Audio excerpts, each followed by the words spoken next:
Bismillahirrahmanirrahim. Assalamualaikum warahmatullahi wabarakatuh. Syukur alhamdulillah kita bisa berjumpa lagi di channel ini.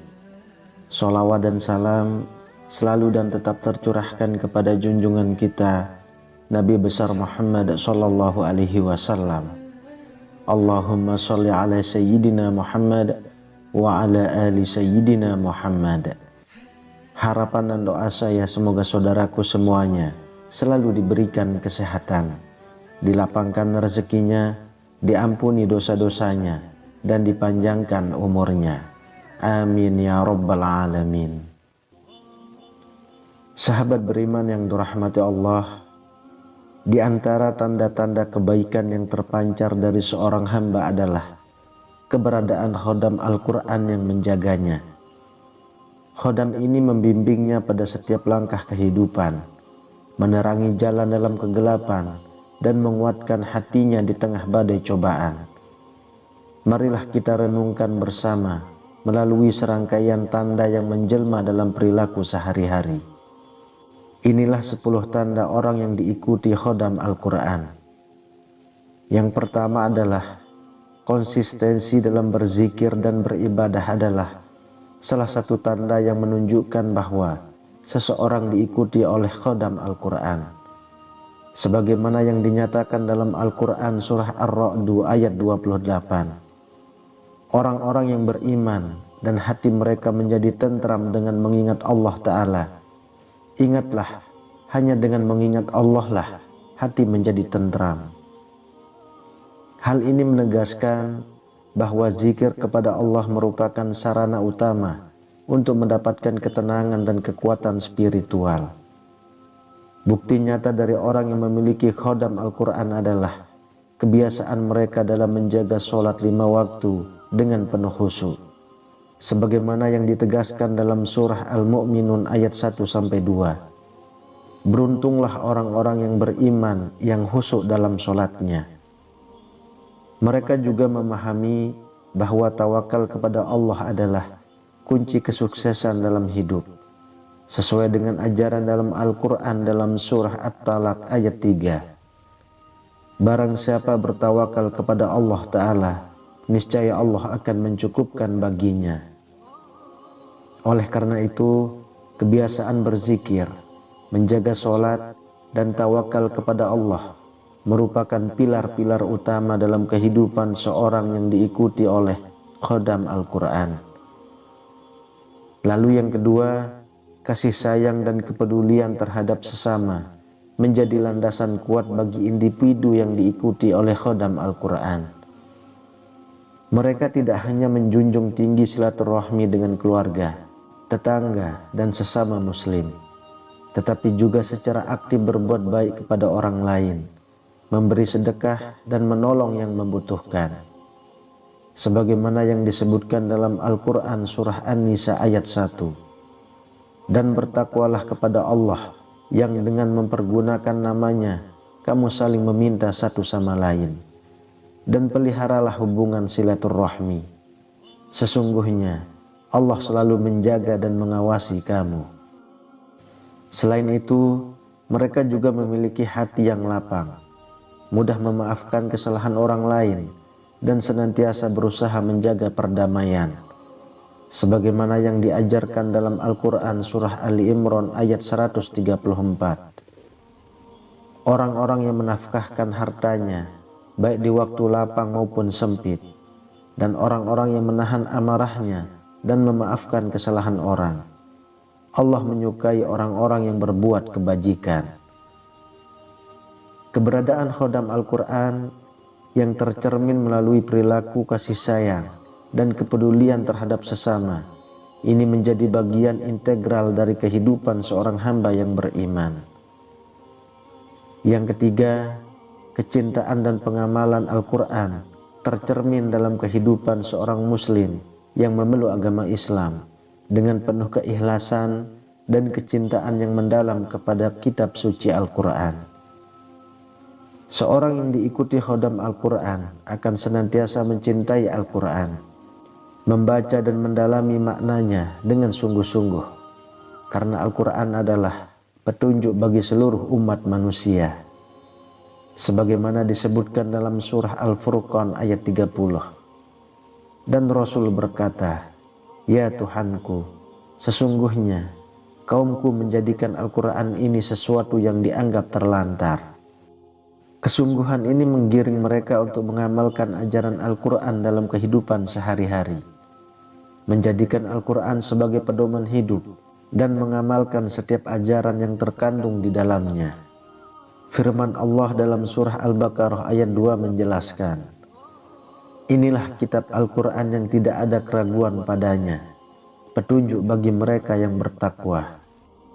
Selain itu, mereka juga berusaha menyebarkan ajaran Al-Quran kepada orang lain dan berperan aktif dalam dakwah, karena Al-Quran adalah rahmat bagi seluruh alam.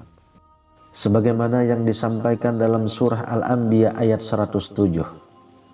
"Dan kami tidak mengutus engkau Muhammad, kecuali untuk menjadi rahmat bagi seluruh alam." Dengan kecintaan yang mendalam dan pengalaman yang konsisten terhadap Al-Quran, mereka menjadi teladan yang memancarkan cahaya kebenaran dan kebaikan kepada seluruh umat manusia. Yang keempat, sabar dan istiqomah dalam ujian, ditandai oleh keteguhan hati dan kesabaran dalam menghadapi segala ujian dan cobaan yang Allah berikan. Seorang hamba yang diikuti oleh khodam Al-Quran akan senantiasa bersabar dalam menjalani setiap ujian kehidupan, karena mereka yakin bahwa setiap cobaan adalah ujian dari Allah Ta'ala dan kesempatan untuk mendapatkan pahala. Sebagaimana firman Allah dalam Al-Quran surah Ali Imran ayat 186, "Dan sungguh kamu akan diuji dengan sedikit ketakutan, kelaparan, kekurangan harta, jiwa dan buah-buahan. Dan berikanlah berita gembira kepada orang-orang yang bersabar." Kesabaran ini juga dipadukan dengan istiqomah dalam menjalankan kebaikan dan tetap teguh di atas kebenaran. Sebagaimana Allah berfirman dalam Al-Quran surah Hud ayat 115, "Dan berdirilah kamu sekalian dengan sebenar-benar teguh dalam agama Islam, dan janganlah kamu bercerai-berai." Dengan menjaga sabar dan istiqomah dalam ujian, seorang hamba yang diikuti khodam Al-Quran akan semakin mendekatkan diri kepada Allah dan menguatkan imannya. Yang kelima, memiliki akhlak mulia adalah ciri khas yang menonjol dari seseorang yang diikuti khodam Al-Quran. Mereka menjaga kesopanan dalam ucapan dan perbuatan, selalu memperlihatkan sikap yang lemah lembut, serta menjunjung tinggi nilai-nilai moral dalam interaksi sosial. Sebagaimana disebutkan dalam Al-Quran, "Ambillah maaf dari mereka, dan perintahkanlah kebajikan, serta berpalinglah dari orang-orang yang bodoh." Ketegasan dalam menjalankan ajaran agama sebagaimana dalam ayat tersebut menjadi landasan bagi mereka untuk senantiasa berlaku adil, jujur, dan bertutur kata dengan lemah lembut. Kesopanan dan kelembutan hati mereka tercermin dalam sikap mereka terhadap sesama, di mana mereka tidak hanya menjaga kebaikan dalam perbuatan, tetapi juga dalam tutur kata dan sikap menyambut orang lain. Yang keenam, menjauhi dosa dan maksiat adalah kunci penting dalam perjalanan spiritual seseorang yang diikuti khodam Al-Quran. Hal ini tidak hanya mencakup tindakan-tindakan fisik yang dapat dilihat oleh mata, tetapi juga termasuk pencucian hati dan pikiran dari segala hal yang bertentangan dengan ajaran Islam. Sebagaimana disebutkan dalam Al-Quran, "Dan barang siapa yang melakukan dosa atau menganiaya dirinya sendiri, kemudian ia memohon ampun kepada Allah Ta'ala, niscaya ia mendapati Allah Maha Pengampun lagi Maha Penyayang." Quran Surah An-Nisa ayat 110. Kutipan ini menegaskan bahwa Allah senantiasa membuka pintu ampunan bagi hambanya yang bertaubat dengan sungguh-sungguh.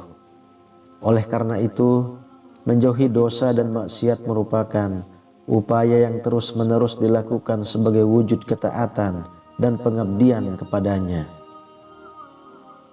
Yang ketujuh, rendah hati dan tidak sombong adalah sifat yang dicontohkan oleh para nabi dan dianjurkan oleh Al-Quran sebagai prinsip fundamental dalam berinteraksi dengan sesama. Sebagaimana disebutkan dalam Al-Quran surah Al-Mu'minun ayat 60. Dan jadikanlah dirimu lemah lembut terhadap orang-orang yang mengikuti engkau dari kalangan orang-orang yang beriman. Hal ini menegaskan pentingnya rendah hati dalam bertutur kata dan bersikap terhadap sesama. Rendah hati juga merupakan wujud penghormatan terhadap ciptaan Allah yang lain, mengingatkan manusia bahwa hanya Allah lah yang layak untuk dimuliakan. Rasulullah juga mengingatkan umatnya, barang siapa yang merendahkan diri karena Allah Ta'ala, niscaya Allah akan meninggikan derajatnya. Hadis riwayat Muslim.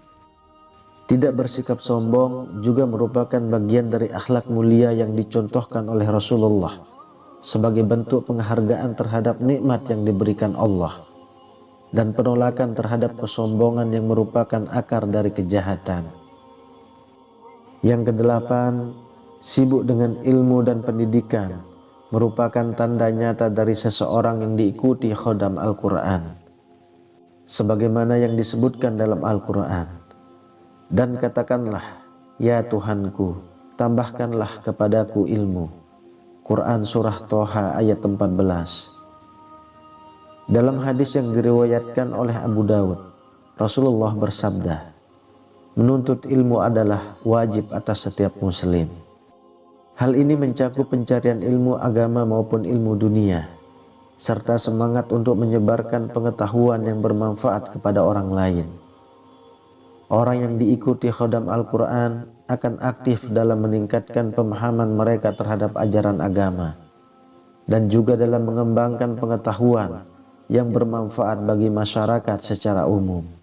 Sebagaimana yang ditegaskan dalam hadis yang diriwayatkan oleh Ibnu Majah, sebaik-baik manusia adalah yang paling bermanfaat bagi manusia lainnya. Yang kesembilan, menjadi amanah dan janji merupakan suatu kewajiban yang ditegaskan dalam ajaran Islam yang menuntut setiap muslim untuk bertanggung jawab terhadap amanah dan janji yang diberikan kepadanya. Sebagaimana yang disebutkan dalam Al-Quran surah An-Nisa ayat 58. Sesungguhnya Allah menyuruh kamu menyerahkan amanah kepada yang berhak menerimanya dan menuntut jika kamu menetapkan hukuman di antara manusia, hendaklah kamu menetapkannya dengan adil. Ayat ini menegaskan bahwa setiap orang memiliki tanggung jawab untuk menjaga amanah yang diberikan kepadanya dan menegakkan keadilan dalam setiap tindakannya. Hal ini juga diperkuat dengan hadis Rasulullah yang menyatakan, sesungguhnya seseorang tidak beriman hingga ia menjaga amanah yang dipercayakan kepadanya, dan tidak berislam hingga ia menjaga janjinya. Hadis riwayat Ahmad. Kemudian yang ke-10, menjaga akidah dan iman merupakan landasan utama bagi setiap muslim yang diikuti oleh khodam Al-Quran. Hal ini tercermin dalam kesungguhan mereka untuk tetap teguh pada prinsip-prinsip keimanan yang telah diajarkan oleh Islam.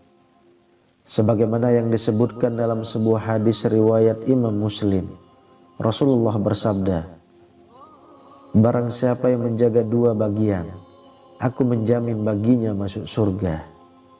Sahabat bertanya, apakah dua bagian itu ya Rasulullah? Beliau menjawab, lidah dan kemaluan. Dari hadis ini kita dapat mengambil pelajaran penting akan kebutuhan untuk menjaga lidah kita agar selalu mengucapkan yang benar serta menjaga kemaluan kita dari perbuatan dosa. Hal ini merupakan bagian dari menjaga akidah dan iman yang dianjurkan dalam Islam sebagai upaya untuk mendapatkan jaminan masuk surga dari Rasulullah. Wallahu a'lam bishawab. Demikian yang bisa saya bagikan, semoga bermanfaat untuk kita semua. Amin ya rabbal alamin. Assalamualaikum warahmatullahi wabarakatuh.